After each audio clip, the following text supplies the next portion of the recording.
ಎಲ್ಲ 10ನೇ ತರಗತಿ ವಿದ್ಯಾರ್ಥಿಗಳಿಗೆ ನಮ್ಮ ಯೂಟ್ಯೂಬ್ ಚಾನಲ್ಗೆ ಸ್ವಾಗತ. ನಾವು ಈಗಾಗಲೇ ಕ್ವಶನ್ ಬ್ಯಾಂಕ್ ಸರಣಿಯನ್ನು ಮಾಡ್ತಾ ಇದ್ವಿ. 1ನೇ ಪಾಠದ ಪ್ರಮುಖ ಪ್ರಶ್ನೋತ್ತರಗಳ ಬಗ್ಗೆ ಚರ್ಚೆಯನ್ನು ಮಾಡಿದ್ವಿ. ಈಗ ಮುಖ್ಯವಾಗಿ ವಿಜ್ಞಾನ ವಿಭಾಗದ ಅದರಲ್ಲೂ ರಸಾಯನಶಾಸ್ತ್ರದ 2ನೇ ಪಾಠ ಆಮ್ಲಗಳು, ಪ್ರತ್ಯಾಮ್ಲಗಳು ಮತ್ತು ಲವಣಗಳು, ಈ ಪಾಠದ ಸಂಪೂರ್ಣ ವಿಶ್ಲೇಷಣೆಯನ್ನು ಪ್ರಶ್ನೋತ್ತರಗಳೊಂದಿಗೆ, ಅಂದರೆ ಇವು ಒನ್ ಆಫ್ ದಿ ಇಂಪಾರ್ಟೆಂಟ್ ಪ್ರಶ್ನೋತ್ತರಗಳಾಗಿರ್ತವೆ ಹಾಗೂ ಅಪ್ಲೈಡ್ ಕ್ವಶನ್ಸ್ ಕೂಡ ಆಗಿರ್ತವೆ. ಇದರೊಂದಿಗೆ ಚರ್ಚೆ ಮಾಡ್ತಾ ಹೋಗೋಣ. ಹಾಗಾದರೆ 1ನೇ ಪ್ರಶ್ನೆಯನ್ನು ಸ್ಟಾರ್ಟ್ ಮಾಡೋಣ. ಲತಾಳು ತನ್ನ ಬಿಳಿಯ ಬಟ್ಟೆಯ ಮೇಲಾಗಿರುವ ಸಾರಿನ ಕಲೆಯನ್ನು ತೆಗೆದುಹಾಕಲು ಸಾಬೂನಿನಿಂದ ಉಜ್ಜಿದಾಗ ಅದು ಕೆಂಪು ಬಣ್ಣಕ್ಕೆ ತಿರುಗಿದ್ದು, ನಂತರ ನೀರಿನಿಂದ ತೊಳೆದಾಗ ಹಳದಿ ಬಣ್ಣಕ್ಕೆ ತಿರುಗಿತು. ಹಾಗಾದರೆ ಈ ರೀತಿಯ ಬಣ್ಣ ಬದಲಾವಣೆಗೆ ಕಾರಣ ಏನು ಅನ್ನುವಂತಹ ಪ್ರಶ್ನೆಯನ್ನು ಕೇಳಿದ್ದಾರೆ. ಇಲ್ಲೊಂದು ಪ್ರಾಯೋಗಿಕ ಪ್ರಶ್ನೆ ಅಂತ ಕರಿಬೋದು ಇದನ್ನು, ಅಂದರೆ ಎಕ್ಸ್ಪೆರಿಮೆಂಟಲ್ ಕ್ವಶನನ್ನು ಅರೈಸ್ ಮಾಡಿ ಈ ರೀತಿಯಾದಂಥ ಪ್ರಶ್ನೆಯನ್ನು ಕೇಳಿದ್ದಾರೆ. ಓಕೆ, ಸಾರಿನ ಕಲೆಯಲ್ಲಿ ಅರಿಶಿಣದ ಅಂಶವಿದ್ದು ಇದು ಪ್ರತ್ಯಾಮ್ಲೀಯ ಸಾಬೂನಿನೊಂದಿಗೆ ವರ್ತಿಸಿದಾಗ ಬಣ್ಣ ಬದಲಾಗುತ್ತದೆ. ಓಕೆ, ಇದೊಂದು ಪ್ರತ್ಯಾಮ್ಲೀಯ ವಸ್ತುವಾಗಿದ್ದು ಸಾಬೂನಿನೊಂದಿಗೆ ಬಣ್ಣ ಬದಲಾಯಿಸುತ್ತದೆ. ನಂತರ ನೀರಿನಲ್ಲಿ ತೊಳೆದಾಗ ಸಾಬೂನಿನ ಅಂಶ ಹೋದಾಗ ಮತ್ತೆ ಹಳದಿ ಬಣ್ಣಕ್ಕೆ ತಿರುಗುತ್ತದೆ. ಇಲ್ಲಿ ಅರಸಿನ ನೈಸರ್ಗಿಕ ಸೂಚಕವಾಗಿ ಕೆಲಸ ಮಾಡ್ತಾ ಇದೆ. ಓಕೆ, ಇನ್ನು ಮುಂದಿನ ಪ್ರಶ್ನೆಯನ್ನು ನೋಡೋಣ. ಮೂರು ಪ್ರಮಾಣಗಳಲ್ಲಿ ಬಟ್ಟಿ ಇಳಿಸಿದ ನೀರು, ಒಂದು ಪ್ರಮಾಣದಲ್ಲಿ ಬಟ್ಟಿ ಇಳಿಸಿದ, ಇನ್ನೊಂದರಲ್ಲಿ ಆಮ್ಲೀಯ, ಇನ್ನೊಂದರಲ್ಲಿ ಪ್ರತ್ಯಾಮ್ಲೀಯ ದ್ರಾವಣಗಳನ್ನು ನೀಡಲಾಗಿದೆ. ನಿಮಗೆ ಕೆಂಪು ಲಿಟ್ಮಸ್ಸನ್ನು ಮಾತ್ರ ಕೊಟ್ಟಾಗ ಪ್ರಮಾಣಗಳಲ್ಲಿ ದ್ರಾವಣವನ್ನು ಪತ್ತೆ ಹಚ್ಚಬಹುದಾ? 200% ಪತ್ತೆ ಹಚ್ಚಬಹುದು.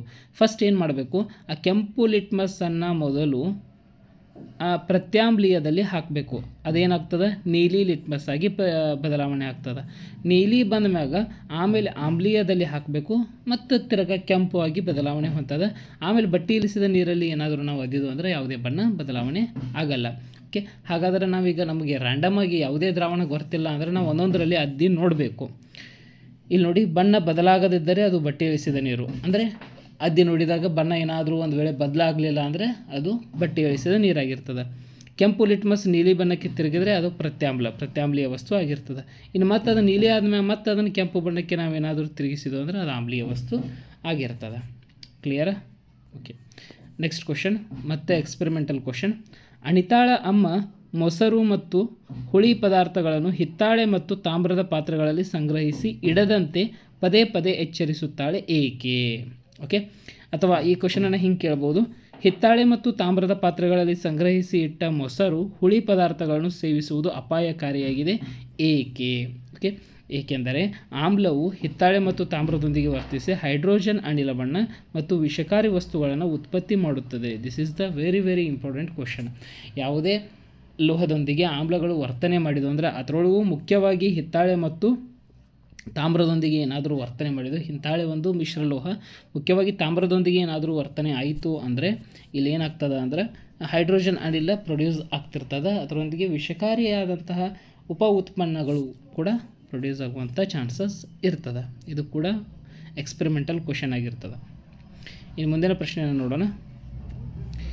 ಹೈಡ್ರೋಕ್ಲೋರಿಕ್ ಆಮ್ಲ, HNO3 ನೈಟ್ರಿಕ್ ಆಮ್ಲ, CH3COOH ಅಸಿಟಿಕ್ ಆಮ್ಲ, ಇವು ಆಮ್ಲೀಯ ಗುಣಗಳನ್ನು ಪ್ರದರ್ಶಿಸುತ್ತವೆ. ಆದರೆ ಆಲ್ಕೋಹಾಲ್ ಮತ್ತು ಗ್ಲುಕೋಸ್ ಸಂಯುಕ್ತಗಳ ದ್ರಾವಣಗಳು ಆಮ್ಲೀಯ ಗುಣವನ್ನು ತೋರಿಸುವುದಿಲ್ಲ, ಏಕೆ ಅಂತ ಕೊಟ್ಟಿದ್ದಾರೆ.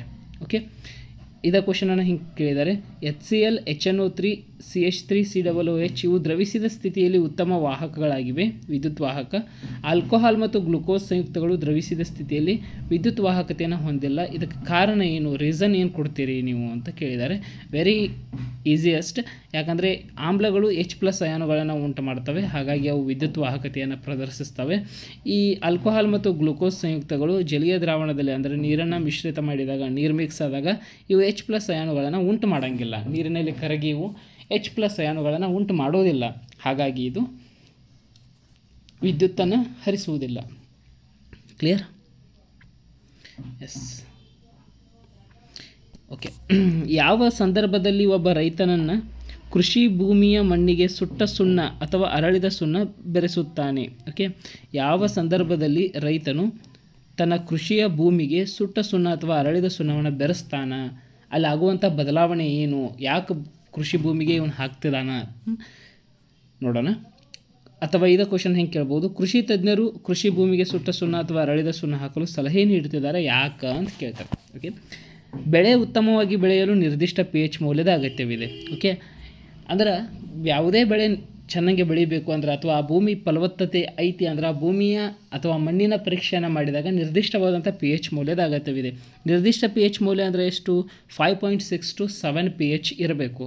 ಮಣ್ಣಿನ ಆಮ್ಲೀಯತೆ ಹೆಚ್ಚಾದಾಗ ಬೆಳೆ ಚೆನ್ನಾಗಿ ಬರುವುದಿಲ್ಲ. ಭಾಳ ಆಮ್ಲೀಯತೆ ಹೆಚ್ಚಾಯ್ತು ಅಂದ್ರೆ 5.5ಕ್ಕಿಂತ ಕಡಿಮೆ ಏನಾದರೂ ಪಿ ಎಚ್ಚನ್ನು ತೋರಿಸತ್ತಿತ್ತಂದ್ರೆ ಆವಾಗ ನಾವು ಸುಟ್ಟ ಸುಣ್ಣ, ಅರಳಿದ ಸುಣ್ಣ ಇಂತಹ ಕ್ಷಾರೀಯಗಳನ್ನು ಹಾಕಿ ಅದನ್ನು ಸ್ವಲ್ಪ ಪ್ರತ್ಯಾಮ್ಲೀಯವಾಗಿ ಕನ್ವರ್ಟ್ ಮಾಡಬೇಕಾಗ್ತದೆ. ಓಕೆ, ಮಣ್ಣಿಗೆ ಸೇರಿಸಿದಾಗ ಮಣ್ಣಿನ ಆಮ್ಲೀಯತೆ ಕಡಿಮೆ ಆಗುತ್ತದೆ. ಓಕೆ, ಇಂತಹ ಪ್ರತ್ಯಾಮ್ಲಗಳನ್ನು ಅಥವಾ ಕ್ಷಾರೀಯ ವಸ್ತುಗಳನ್ನು ಮಣ್ಣಿಗೆ ಸೇರಿಸಿದ್ದು ಅಂದರೆ ಅದರ ಆಮ್ಲೀಯತೆ ಕಡಿಮೆಗೊಳಿಸ್ಬೋದು. ಓಕೆ, ಹಾಗಾದರೆ ಫಲವತ್ತತೆಯ ಮಣ್ಣಿನ ಪಿ ಎಚ್ ಎಷ್ಟು ಇರಬೇಕು ಅಂತ ಏನಾದರೂ ನಾಳೆ ಕ್ವಶನ್ ಕೇಳಿದ್ರೆ ಅಂದರೆ that is 5.62 or 5.7 to 7 P H. ಇಷ್ಟರೊಳಗೆ ಇದು ಅದರ ದುರ್ಬಲ ಆಮ್ಲದ ರೀತಿ ವರ್ತನೆ ಮಾಡ್ತಿರಬೇಕು. ಓಕೆ, ಹಾಗಾದರೆ ಮುಂದಿನ ಪ್ರಶ್ನೆಗೆ ಹೋಗೋಣ. ಜಲೀಯ ಸೋಡಿಯಂ ಕ್ಲೋರೈಡ್ ದ್ರಾವಣಕ್ಕೆ ಕೆಂಪು ಅಥವಾ ನೀಲಿ ಲಿಟ್ಮಸ್ ಕಾಗದ ಹಾಕಿದಾಗ ಯಾವುದೇ ಬಣ್ಣ ಬದಲಾವಣೆ ಆಗುವುದಿಲ್ಲ. ಅದೇ ದ್ರಾವಣದಲ್ಲಿ ವಿದ್ಯುತ್ ಹರಿಸಿದಾಗ, ವೆರಿ ಇಂಪಾರ್ಟೆಂಟ್, ಕೆಂಪು ಲಿಟ್ಮಸ್ ನೀಲಿ ಬಣ್ಣಕ್ಕೆ ಇರುತ್ತದೆ. ಇದು ಕಾರಣ ಏನು? ಯಾವ ಉತ್ಪನ್ನ ಈ ಬದಲಾವಣೆಗೆ ಕಾರಣವಾಗಿದೆ ಹಾಗೂ ಅದರ 2 ಉಪಯೋಗಗಳನ್ನ ಬರೆಯಿರಿ. ಅಂದರೆ ವೆರಿ ಇಂಟ್ರೆಸ್ಟಿಂಗ್. ಇಲ್ಲಿ ನಾವೇನು ನೋಡ್ಬೋದು ಅಂದ್ರೆ ಕ್ಲೋರ್ ಅಲ್ಕಲಿ ಪ್ರಯೋಗದಲ್ಲಿ ಇದನ್ನು ನೋಡ್ಬೋದು. ಕ್ಲೋರ್ ಅಲ್ಕಲಿ ಪ್ರಯೋಗ. ಓಕೆ, ಹಾಗಾದ್ರೆ ಕ್ಲೋರ್ ಅಲ್ಕಲಿ ಪ್ರಯೋಗ ಏನು ಹೇಳ್ತದೆ ಅಂದರೆ ಜಲೀಯ ಸೋಡಿಯಂ ಕ್ಲೋರೈಡನ್ನು ವಿದ್ಯುತ್ಗೆ ಹಾಯಿಸಿದಾಗ ನಮಗೆ ಏನು ಸಿಗ್ತದೆ? ಸೋಡಿಯಂ ಹೈಡ್ರಾಕ್ಸೈಡ್ ಸಿಗ್ತದೆ. ಇದು ಕ್ಲೋರ್ ಅಲ್ಕಲಿ ಪ್ರಯೋಗದ ಮುಖ್ಯಾಂಶ. ಹಾಗೂ ಇಲ್ಲಿ ಬರುವಂಥ ಉಪ ಉತ್ಪನ್ನಗಳು ಯಾವ್ಯಾವು? ಕ್ಲೋರಿನ್ ಮತ್ತು ಅದರೊಂದಿಗೆ ಹೈಡ್ರೋಜನ್ ಉಪ ಉತ್ಪನ್ನಗಳಾಗಿ ಬರ್ತಾವೆ.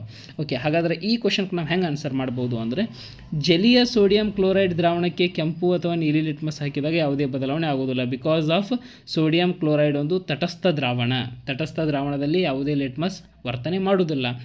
ಯಾವಾಗ ಅದಕ್ಕೆ ನಾವು ವಿದ್ಯುತ್ ಹರಿಸ್ತೇವೋ ಅಲ್ಲಿ ಸೋಡಿಯಂ ಹೈಡ್ರಾಕ್ಸೈಡ್ ಉತ್ಪತ್ತಿ ಆಗ್ತದೆ. ಸೋಡಿಯಂ ಹೈಡ್ರಾಕ್ಸೈಡ್ ಒಂದು ಪ್ರಬಲ ಪ್ರತ್ಯಾಮ್ಲ ಆಗಿರೋದ್ರಿಂದ ಇಲ್ಲಿ ಕೆಂಪು ಲಿಟ್ಮಸ್ ನೀಲಿ ಬಣ್ಣಕ್ಕೆ ತಿರುಗ್ತದೆ. This is very very important ಆದಂತಹ ಒಂದು ಕಾನ್ಸೆಪ್ಟ್. ಹಾಗಾದರೆ ಯಾವ ಉತ್ಪನ್ನ ಇಲ್ಲಿ ಬದಲಾವಣೆ? ಯಾವ ಉತ್ಪನ್ನ ಅಂದರೆ this is sodium hydroxide, NaOH ಉತ್ಪನ್ನ ಆಗಿರ್ತದೆ. ಅದು ಇದರ ಉಪಯೋಗಗಳು, ಸೋಡಿಯಂ ಹೈಡ್ರಾಕ್ಸೈಡ್ನ ಉಪಯೋಗಗಳನ್ನ ನೋಡಿದಾಗ ಲೋಹಗಳ ಜಿಡ್ಡು ನಿವಾರಣೆಗೆ ಬಳಸ್ತೀವಿ, ಸಾಬೂನು ಮತ್ತು ಮಾರ್ಜಕಗಳ ತಯಾರಿಕೆಗೆ ಬಳಸ್ತೀವಿ, ಕಾಗದದ ತಯಾರಿಕೆಗೆ ಬಳಸ್ತೀವಿ, ಸಂಶ್ಲೇಷಿತ ಎಲೆಗಳಾದಂತಹ ಈ ಯಾವುದಾಗಿರ್ಬೋದು ಕೃತಕ ರೇಷ್ಮೆ ಎಳೆಗಳಾಗಿರ್ಬೋದು, ನೈಲಾನ್ಗಳಾಗಿರ್ಬೋದು, ರೇಯಾನ್ಗಳಾಗಿರ್ಬೋದು, ಅಂತಹ ಎಳೆಗಳ ತಯಾರಿಕೆಗಳಿಗೆ ಇವುಗಳನ್ನ ಬಳಸಬಹುದು. ಮುಂದಿನ ಪ್ರಶ್ನೆ ಹೋಗೋಣ. Okay, NaCl, it means sodium chloride plus H2O plus carbon dioxide plus ammonia. It gives us ammonium chloride and X. Okay, ಈ X ಏನು ಅಂತ ಕೇಳಿದ್ದಾರೆ. One of the interesting question. ಇಲ್ಲಿ ನೋಡಿ, ಸೋಡಿಯಂ ಕ್ಲೋರೈಡ್ನೊಂದಿಗೆ ನೀರು, ಕಾರ್ಬನ್ ಡೈಆಕ್ಸೈಡ್ ಮತ್ತು ಅಮೋನಿಯಾವನ್ನು ಬೆರೆಸಿದಾಗ ಈ ಅಮೋನಿಯಾ ಕ್ಲೋರಿನ್ ಜೊತೆ ವರ್ತನೆ ಮಾಡಿ ಅಮೋನಿಯಂ ಕ್ಲೋರೈಡನ್ನು ಬಿಡುಗಡೆ ಮಾಡ್ತಿದೆ. ಹಾಗಾದರೆ ಇಲ್ಲಿ ಏನೇನು ಉಳಿತು? ಸೋಡಿಯಂ ಉಳಿತು, ಹೈಡ್ರೋಜನ್ ಉಳಿತು, ಆಕ್ಸಿಜನ್ನ, ವೆರಿ ಇಂಪಾರ್ಟೆಂಟ್ಲಿ ಕಾರ್ಬನ್ ಡೈಆಕ್ಸೈಡ್ ಉಳಿದಿದೆ. ಹಾಗಾದರೆ ಇಲ್ಲಿ ಬರುವಂತಹ ಉಪ ಉತ್ಪನ್ನ ಯಾವುದು ಅಂದರೆ sodium hydrogen carbonate. Sodium hydrogen carbonate, ಇದನ್ನೇ ನಾವು ಏನಂತ ಕರಿತೇವೆ? ಸೋಡಿಯಂ ಬೈ ಕಾರ್ಬೋನೇಟ್ ಅಂತ ಕೂಡ ಕರಿಬೋದು ಅಥವಾ ಅಡುಗೆ ಸೋಡಾ ಅಂತ ಕೂಡ ಕರಿಬೋದು. ಕ್ವಶನನ್ನು ಕಂಟಿನ್ಯೂ ಮಾಡೋಣ. ಆಮ್ಲಶಾಮಕವಾಗಿ ಬಳಸುತ್ತಾರೆ ಏಕೆ ಅಂತ ಕೊಟ್ಟಿದ್ದಾರೆ. ಸೋಡಿಯಂ ಹೈಡ್ರಾಕ್ಸೈಡ್ ಕಾರ್ಬೋನೇಟನ್ನು ಅಥವಾ ತಿನ್ನೋ ಸೋಡಾ ಅಥವಾ ಅಡುಗೆ ಸೋಡಾವನ್ನು ಯಾಕೆ ಆಮ್ಲಶಾಮಕವಾಗಿ ಬಳಸ್ತಾರೋ ಅನ್ನೋದನ್ನು ಕೊಟ್ಟಿದ್ದಾರೆ. ನಾವು ಅದನ್ನು ನೋಡ್ಕೊತಾ ಹೋಗೋಣ. ಇದೇ ವಸ್ತುವನ್ನು ಬಳಸಿ ವಾಷಿಂಗ್ ಸೋಡಾ ತಯಾರಿಸುವ ರಾಸಾಯನಿಕ ಕ್ರಿಯೆಯನ್ನು ಮಾಡಿರಿ ಅಂತ ಹೇಳಿದ್ದಾರೆ. ಓಕೆ, ಇಲ್ಲಿ ಸೋಡಿಯಂ ಹೈಡ್ರೋಜನ್ ಕಾರ್ಬೋನೇಟನ್ನು ಆಮ್ಲಶಾಮಕವಾಗಿ ಬಳಸಲು ಏನು ಕಾರಣ ಅಂದರೆ ಆಮ್ಲದೊಂದಿಗೆ ಇದು ವರ್ತಿಸಿ ತಟಸ್ಥೀಕರಣ ಕ್ರಿಯೆಯನ್ನು ನಡೆಸ್ತದೆ. ಅಂದರೆ ಇದೊಂದು ಪ್ರತ್ಯಾಮ್ಲೀಯ ಗುಣವನ್ನು ತೋರ್ಪಡಿಸ್ತದೆ. ಆಮ್ಲದೊಂದಿಗೆ ವರ್ತಿಸಿ ಆಮ್ಲೀಯವನ್ನು ಉಪಶಮನ ನೀಡುವಂತಹ ಒಂದು ಪ್ರಾಡಕ್ಟ್ ಆಗದೆ. ಇನ್ನು ವಾಷಿಂಗ್ ಸೋಡಾದ ತಯಾರಿಕೆಯಲ್ಲಿ ನಾವೇನು ಮಾಡಬೇಕು ಅಂದರೆ ಇದೇ ಸೋಡಿಯಂ ಹೈಡ್ರೋಜನ್ ಕಾರ್ಬೋನೇಟನ್ನು ಕಾಯಿಸಬೇಕು. ಕಾಯಿಸಿದಾಗ ನಮಗೆ ಸೋಡಿಯಂ ಕಾರ್ಬೋನೇಟ್ ಸಿಗ್ತದೆ. ಈ ಸೋಡಿಯಂ ಕಾರ್ಬೋನೇಟನ್ನೇ ನಾವು ಏನಂತ ಕರಿಬೇಕು? ವಾಷಿಂಗ್ ಸೋಡಾ ಅಂತ ಕರಿತೀವಿ. ಓಕೆ, ಇಲ್ಲಿ ಇಕ್ವೇಷನ್ಗಳನ್ನ ನೀವು ನೋಡ್ಬೋದು. ಸೋಡಿಯಂ ಹೈಡ್ರೋಜನ್ ಕಾರ್ಬೋನೇಟ್ಗೆ ಉಷ್ಣ ಕೊಟ್ಟಾಗ ಸೋಡಿಯಂ ಕಾರ್ಬೋನೇಟ್ ಆಗಿ ಒಂದು ಕಾರ್ಬನ್ ಡೈಆಕ್ಸೈಡ್ ಮತ್ತು ನೀರಿನ ಅಣುಗಳು ಬೇರ್ಪಡ್ತಾವೆ. ಆಮೇಲೆ ಅದ ಸೋಡಿಯಂ ಕಾರ್ಬೋನೇಟ್ನ ಸ್ವಲ್ಪ ನೀರು ಹಾಕಿದ್ವು ಅಂದರೆ ನಮಗೆ washing soda, okay, hydrated sodium carbonate ಅಂತ ಕರಿಬೋದು, ವಾಷಿಂಗ್ ಸೋಡಾ ಸಿಗ್ತದೆ. ಮುಂದಿನ ಪ್ರಶ್ನೆಗೆ ಹೋಗೋಣ. ಲೋಹೀಯ ಕಾರ್ಬೋನೇಟ್ ಜೊತೆ ವರ್ತಿಸಿದಾಗ ಯಾವ ಅನಿಲ ಬಿಡುಗಡೆಯಾಗುತ್ತದೆ? ಓಕೆ, ಲೋಹೀಯ ಕಾರ್ಬೋನೇಟ್ ಜೊತೆ ವರ್ತಿಸಿದಾಗ ಯಾವ ಅನಿಲ ಬಿಡುಗಡೆಯಾಗ್ತದೆ? ಈ ಅನಿಲವನ್ನು ಸುಣ್ಣದ ತಿಳಿನೀರಿಗೆ ಹಾಯಿಸಿದಾಗ ಉಂಟಾಗುವ ಬದಲಾವಣೆಯನ್ನು ತೋರಿಸುವ ಸಮೀಕರಣ ಹಾಗೂ ಉಂಟಾದ ಪ್ರಕ್ಷೇಪಣ ಯಾವ ಬಣ್ಣದಲ್ಲಿದೆ ಅಂತ ಕೇಳಿದ್ದಾರೆ. ಇಲ್ಲಿ ಲೋಹೀಯ ಕಾರ್ಬೋನೇಟ್ ಜೊತೆ ಅಂದರೆ ಇದನ್ನು ಯಾವುದಿದೆ ಕ್ಯಾಲ್ಸಿಯಂ ಹೈಡ್ರಾಕ್ಸೈಡನ್ನು ಇಲ್ಲಿ ಯಾವುದ್ರ ಜೊತೆ ಕಾರ್ಬನ್ ಡೈಆಕ್ಸೈಡ್ ಜೊತೆ ಹಾಯಿಸಿದಾಗ ನಮಗೆ ಇಲ್ಲಿ ಸಿಗ್ತಿಲ್ಲಿ ಸುಟ್ಟ ಸುಣ್ಣ ಸಿಗ್ತಾಯಿದೆ, ನೀರಿನ ಅಣುಗಳು ಕೂಡ ಬಿಡುಗಡೆ ಆಗ್ತದೆ. ಆಮೇಲೆ ಕಾರ್ಬೋನೇಟ್ ಜೊತೆ ಯಾವುದೇ ಆಮ್ಲವನ್ನು ಹಾಯಿಸಿದಾಗ, ಲೋಹೀಯ ಕಾರ್ಬೋನೇಟ್ ಜೊತೆ ಆಮ್ಲವನ್ನು ಹಾಯಿಸಿದಾಗ ನಮಗೆ ಬಿಡುಗಡೆ ಆಗುವಂಥ ಅನಿಲ ಯಾವುದು ಅಂದರೆ ಕಾರ್ಬನ್ ಡೈಆಕ್ಸೈಡ್. ಓಕೆ, ಇಲ್ಲಿ ಕ್ವಶನ್ದಾಗ ಒಂದು ಸ್ವಲ್ಪ ಮಿಸ್ ಆಗಿದೆ, ಏನನ್ನು ಆಮ್ಲವನ್ನು ಅಂತ ಕೊಡಬೇಕಾಗಿತ್ತು ಮೊದಲನೇ ಪದ. ಆಮ್ಲವನ್ನು ಲೋಹೀಯ ಕಾರ್ಬೋನೇಟ್ ಜೊತೆ ವರ್ತಿಸಿದಾಗ, ಓಕೆ, ಆಮ್ಲವನ್ನು ಲೋಹೀಯ ಕಾರ್ಬೋನೇಟ್ ಜೊತೆ ವರ್ತಿಸಿದಾಗ ಕಾರ್ಬನ್ ಡೈಆಕ್ಸೈಡ್ ಅನಿಲ ಬಿಡುಗಡೆ ಆಗ್ತದೆ. ಹಾಗೂ ಸುಣ್ಣದ ತಿಳಿ ನೀರಿಗೆ ಹಾಯಿಸಿದಾಗ ಬಂದಂಥ ಕಾರ್ಬನ್ ಡೈಆಕ್ಸೈಡನ್ನು ನಾವೇನಾದರೂ ಅರಳಿದ ಸುಣ್ಣ ಅಥವಾ ಸುಣ್ಣದ ತಿಳಿನೀರು ಕ್ಯಾಲ್ಸಿಯಂ ಹೈಡ್ರಾಕ್ಸೈಡ್ನಲ್ಲಿ ಹಾಯಿಸಿದಾಗ ನಮಗೇನು ಸಿಗ್ತದೆ? ಸುಟ್ಟ ಸುಣ್ಣ ಸಿಗ್ತದೆ. ಈ ಸುಟ್ಟ ಸುಣ್ಣ ಏನಾಗಿರ್ತದೆ ಅಂದರೆ ಬಿಳಿ ಬಣ್ಣದ ಪ್ರಕ್ಷೇಪ ವಸ್ತು ಆಗಿರ್ತದೆ. ಸರ್, ಹಾಗಾದ್ರೆ ಪ್ರಕ್ಷೇಪ ಅಂದರೆ ಏನು ರೀ?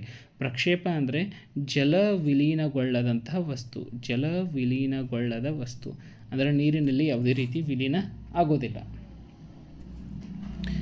ಮುಂದಿನ ಪ್ರಶ್ನೆಗೆ ಹೋಗೋಣ. ಒಂದು ಹಣ್ಣನ್ನು ಚಾಕುವಿನಲ್ಲಿ ಕತ್ತರಿಸಿ ತಕ್ಷಣ ಲಿಟ್ಮಸ್ ದ್ರಾವಣವನ್ನು ಹೊಂದಿರುವ ನೀರಿನಲ್ಲಿ ಅದ್ದಿದಾಗ ದ್ರಾವಣದ ಬಣ್ಣ ಕೆಂಪು ಬಣ್ಣಕ್ಕೆ ತಿರುಗಿದರೆ, ಓಕೆ, ಆ ಹಣ್ಣು ಯಾವ ಗುಣವನ್ನು ಹೊಂದಿದೆ ಎಂದು ತಿಳಿಯಬಹುದು ಅಂತ ಕೇಳಿದ್ದಾರೆ. ಆ ಹಣ್ಣು ಆಮ್ಲೀಯ ಗುಣವನ್ನು ಹೊಂದಿರ್ತದೆ. ಬಿಕಾಸ್ ಆಫ್ ಆ ದ್ರಾವಣ ಯಾವ ಬಣ್ಣಕ್ಕೆ ತಿರುಗಾತದ? ಕೆಂಪು ಬಣ್ಣಕ್ಕೆ ತಿರುಗಾತದ. ನೀಲಿ ಲಿಟ್ಮಸ್ ಕಾಗದ ಕೆಂಪು ಬಣ್ಣಕ್ಕೆ ತಿರುಗಿತು ಅಂದರೆ ಅಲ್ಲಿ ಆಮ್ಲೀಯ ಗುಣವನ್ನು ವ್ಯಕ್ತಪಡಿಸಬಹುದು. ಓಕೆ, ನೆಕ್ಸ್ಟ್ ಮತ್ತೆ ಎಕ್ಸ್ಪೆರಿಮೆಂಟಲ್ ಕ್ವಶನ್. ಒಂದು ಪ್ರಣಾಳದಲ್ಲಿ 5 ml ಸಾರರಿಕ್ತ ಸಲ್ಫೂರಿಕ್ ಆಮ್ಲವನ್ನು ತೆಗೆದುಕೊಂಡು ಅದಕ್ಕೆ ಕೆಲವು ಸತುವಿನ ಚೂರುಗಳನ್ನು ಹಾಕಿದಾಗ ನಡೆಯುವಂಥ ಬದಲಾವಣೆಗಳು ಏನೇನು ಅನ್ನೋದನ್ನು ನೋಡ್ಕೊತಾ ಹೋಗೋಣ. ಸತುವಿನ ಚೂರಿನ ಮೇಲ್ಮೈ ಮೇಲೆ ಯಾವ ಬದಲಾವಣೆ ಕಾಣಬಹುದು ಅಂತ ಕೇಳಿದರೆ ಹೈಡ್ರೋಜನ್ ಅನಿಲದ ಗುಳೆಗಳನ್ನು ಕಾಣಬಹುದು. ಯಾಕಂದರೆ ಅಲ್ಲಿ ಬಿಡುಗಡೆ ಆಗುವಂಥ ಅನಿಲನೇ ಹೈಡ್ರೋಜನ್ ಅನಿಲ. ಇನ್ನು ಬಿಡುಗಡೆಯಾದ ಅನಿಲವನ್ನು ಸೋಪಿನ ದ್ರಾವಣದಲ್ಲಿ ಹಾಯಿಸಿದಾಗ ಯಾವ ಬದಲಾವಣೆ ಕಾಣಬಹುದು ಅಂತ ಕೇಳಿದರೆ ಹೈಡ್ರೋಜನ್ ಅನಿಲವನ್ನು ಸೋಪಿನ ದ್ರಾವಣದಲ್ಲಿ ಹಾಯಿಸಿದಾಗ ಸೋಪಿನ ಗುಳ್ಳೆಗಳು ಹೈಡ್ರೋಜನ್ ಅನಿಲವನ್ನು ತುಂಬಿಸಿಕೊಂಡು ಮೇಲಕ್ಕೆ ಹೋಗ್ತಿರ್ತವೆ. ಸೋಪಿನ ದ್ರಾವಣದಲ್ಲಿ ಗುಳ್ಳೆಗಳು ಉಂಟಾಗಲು ಕಾರಣವೇನು ಅಂತ ಕೇಳಿದ್ದಾರೆ. ಹೈಡ್ರೋಜನ್ ಅನಿಲವನ್ನು ಸೋಪಿನ ದ್ರಾವಣದಲ್ಲಿ ಹಾಯಿಸಿದಾಗ ಇದು ದ್ರಾವಣದಲ್ಲಿ ವಿಲೀನ ಆಗುವುದಿಲ್ಲ, ಬದಲಾಗಿ ವಾತಾವರಣದಲ್ಲಿ ಹೋಗಲು ಪ್ರಯತ್ನ ಮಾಡ್ತಿರ್ತದೆ. ಇದು ವೆರಿ ಇಂಪಾರ್ಟೆಂಟ್ ಆಗಿದೆ. ಇನ್ನು ಅನಿಲ ತುಂಬಿದ ಗುಳ್ಳೆಗಳ ಹತ್ತಿರ ಉರಿಯುತ್ತಿರುವ ಮೇಣದ ಬತ್ತಿಯನ್ನು ತಂದಾಗ ನೀವು ಏನನ್ನು ವೀಕ್ಷಿಸಬಹುದು ಅಂತ ಕೇಳಿದರೆ ಫಫ್ ಫಫ್ ಅನ್ನುವಂಥ ಸೌಂಡನ್ನು ನಾವು ವೀಕ್ಷಣೆ ಮಾಡಬಹುದು.